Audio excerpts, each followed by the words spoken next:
Audio Jungle. Audio Jungle.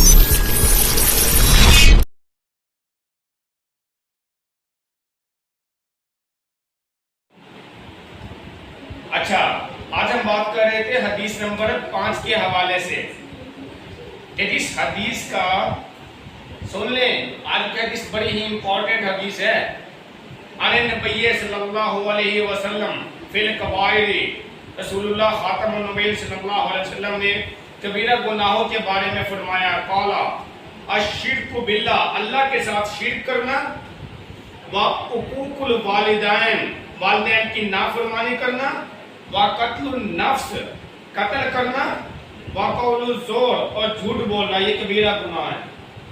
کس چیز کی طرف اشارہ ہے؟ اشارہ اس چیز کی طرف ہے کہ کبیرہ گناہ ان گناہوں کی طرف اشارہ کیا گیا ہے کہ جس میں ایسے گناہ کرنا جو بہت بڑے لیول کے ہیں۔ صغیرہ گناہ تو اللہ کی حد معاف کر دے گی اور ہمارا عقیدہ اور ایمان بھی ہے۔ کبیرہ گناہوں کے بارے میں اس کے لیے کہ آپ نے معافی مانگ لی، اس میں کوئی شک نہیں کہ یہ اس کا مقصد یہ نہ لینے کہ آپ معافی نہ مانگیں، معافی مانگیں آپ نے، لیکن کبیرہ گناہ وہ بڑے گناہوں کے اندر سے ہے کہ جو انتہائی جہنم کے درجے کے قریب کر دیتے ہیں۔ اب اس حدیث کے اندر یہ صحیح مسلم کی حدیث نمبر 88 ہے، صحیح مسلم کی حدیث نمبر 88، آپ کو پتہ ہوتی ہے اس حدیث کا ریفرنس، جس میں 4 اہم باتیں بتائی گئی ہیں۔ کبیرہ گناہوں میں پہلا گناہ اللہ کے ساتھ شرک کرنا ہے۔ اللہ کے ساتھ شرک کرنے سے کیا مراد ہے؟ اللہ کی ذات کے علاوہ کسی اور کو ماننا، چاہے وہ کسی بھی سینس کے اندر ماننا کہ کوئی دوسرا آپ کو نفع یا نقصان دے سکتا ہے، کوئی دوسرا آپ کو نفع یا نقصان نہیں دے سکتا۔ اس کے حوالے سے میں آپ کو بات بتانے لگا تھا کہ ایک مرتبہ ڈاکٹر ذاکر نائک کو کسی بڑی محفل کے اندر ایک ہندو پنڈت نے سوال کیا کہ جی آپ بھی پتھر کو پوجتے ہیں، ہم بھی پتھر کو پوجتے ہیں، آپ خانہ کعبے میں حجر اسود کا بوسہ لے کے آتے ہیں، جبکہ ہم جو پتھر کو پوجتے تو آپ ہمارے اوپر فتوے لگاتے ہیں شرک کے۔ تو پھر ڈاکٹر ذاکر نائک نے بڑی اتھینٹک حدیث اس کو ریفرنس سنایا، جس کا مفہوم یہ تھا کہ ایک مرتبہ حضرت عمر فاروق نے اس پتھر کو مخاطب کر کے کہا کہ اے پتھر سن، حجر اسود جنت کے پتھر سن،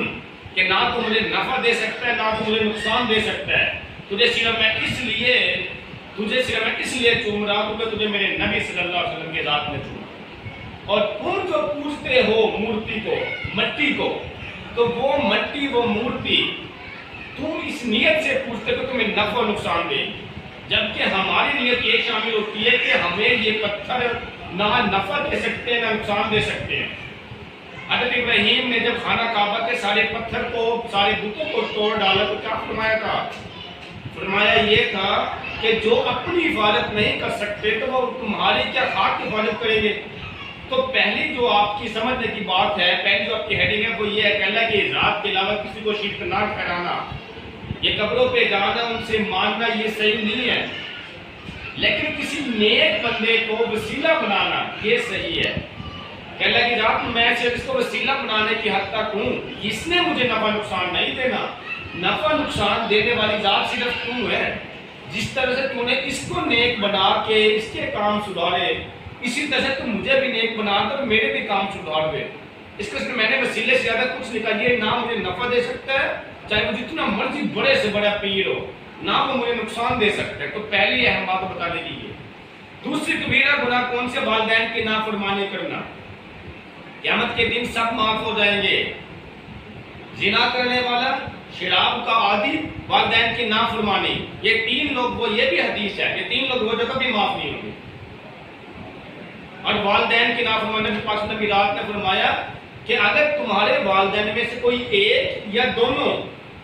بڑھاپے کو پہنچ جائے اور تم اس کی خدمت کر کے جنت حاصل نہ کر سکو تو تم سے بڑا گناہگار نہ ہو سکتا، کچھ بھی لفظ لگا۔ اس کا مطلب یہ ہے کہ جس کے والدین بڑھاپے کے اندر ہیں اس کے لیے ایک اچھا موقع ہے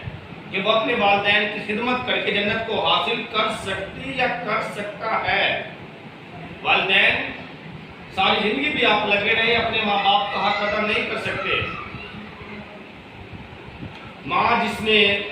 38 ویک 38 ہفتے ایک بچے کو پیٹ کے اندر رکھ کے جسے جنم دیا، اس کے پیدائش کا جو پین ہے وہ غالباً مختلف حوالے سے ہے کہ 72 ہڈیاں ٹوٹنا، 24 ہڈیاں ٹوٹنا، 12 ہڈیاں ٹوٹنا اس کے مترادف ہے۔ اس ماں کا ساری زندگی بھی لگے نہ آپ اس ماں کا حق ادا نہیں کر سکتے۔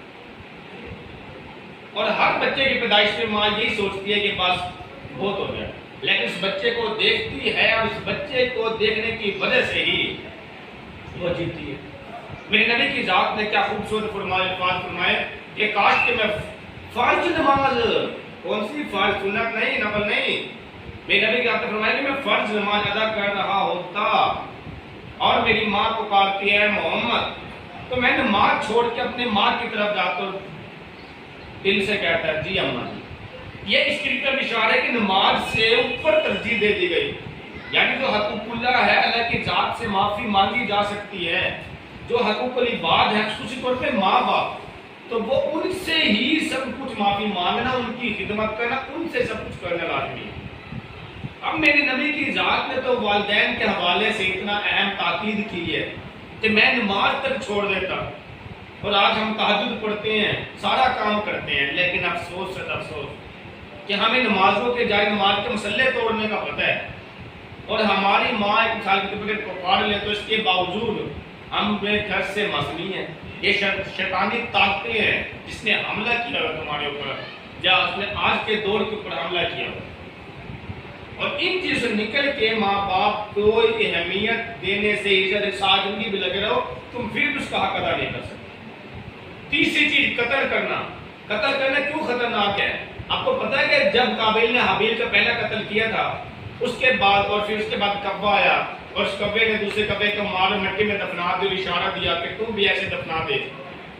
اور آپ کو پتا ہے کہ اس کے بعد تک قیامت تک جتنے قتل ہوں گے سارے کے سارے گناہ اس کے کھاتے میں، اس کے اکاؤنٹ میں جا رہے ہیں، اور قیامت کے دن وہ دنیا میں جتنے قتل ہوئے ہوں گے ان ساروں کو اس کے اکاؤنٹ سے ایڈ کر دیا جائے گا اور اتنی سزا سنائی جائے گی۔ اس کا مطلب یہ ہوا کہ قتال جو لفظ ہے، قتال، قتل عام کرنا، یہ جو بڑے بڑے اپنے آپ کو لیڈر سمجھ کے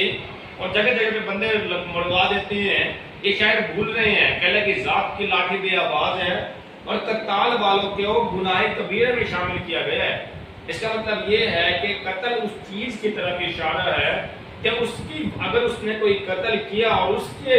دیکھنے کی وجہ سے، اس کے کردار کی وجہ سے، اس کی حرکت کی وجہ سے کسی دوسرے بندے میں یہ جنون آیا اور انسانیت مٹ گئی، اس نے کسی اور قتل کیا، تو وہ گناہ بھی پہلے والے کے کھاتے میں چلے جائیں گے۔ اسی لیے قتال بھی، یہ قتل کرنا بھی، یہ گناہ کبیرہ کے اندر شامل کیا گیا۔ اب ایک کتاب ہے جس کے اندر یہی بات بتائی گئی ہے، نیل آرمسٹرانگ کی بیٹل فار گاڈ، اللہ کے لیے جنگ، جس کے اندر وہ یہی بات کرتے ہیں کہ 4 مذہب، ہندو، سکھ، عیسائی، پارسی، مسلم کون سے ہیں، اس کے اندر وہ یہی بات تو بتاتا ہے، اس کے اندر وہ یہ بات بتانے کی کوشش کرے کہ چاروں مذہب کے اندر یہ بات کامن لکھی ہوئی ہے کہ انسان کا خون نہیں بہانا، چاروں خون بہا رہے ہیں،